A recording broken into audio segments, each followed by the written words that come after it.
Hi friends, இன்றைக்கி நம்ம பார்க்க போகிற வீடியோ என்னன்னு பார்த்தீங்கன்னா, உங்களுக்கு பார்த்தாலே தெரிஞ்சிருக்கும். நாத்தரங்காங்க 30 வருஷம் பழமையான மரம் இது. அதாவது எங்கள் ஹஸ்பண்ட் சின்ன பிள்ளையிலேருந்து இருக்கும்போது இந்த வரைக்கும் இருந்த மரம் இது.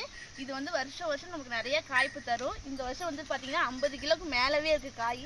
நம்ம ஒரு 50 கிலோ வந்துட்டு நல்லா ஒரு கிராமத்து முறையில் எந்த ஒரு கெமிக்கலும் இல்லாமல் ஒரு அழகான நம்ம வீட்டு முறையில் செய்கிற மாதிரி நாத்தரங்காய் ஊறுகாய் தான் செய்ய போகிறோம். இங்கே வந்து பார்த்தீங்கன்னா நல்லா கொலை கொலையாக எல்லாம் காய்ச்சி தொங்குது. இது வந்து பழம், அது வந்து பழுத்து போய் கீழே விழுந்தது.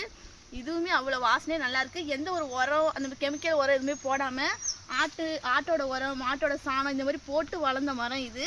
ரொம்பவே நிறைய காய்ப்பு தரும் வருஷம் வருஷம் எங்களுக்கு. இந்த வருஷம் நம்ம இதை தான் ஊறுகாய் போட போகிறோம். யாருக்கெல்லாம் ஒரு சூப்பரான எந்த ஒரு கெமிக்கலும் கலக்காத ஒரு நாத்தரங்காய் ஊறுகாய் வேணுமோ அவங்க இந்த நம்பருக்கு கால் பண்ணியோ வாட்ஸ்அப் பண்ணியோ நீங்கள் ஆர்டரை ப்ளேஸ் பண்ணிக்கலாம்.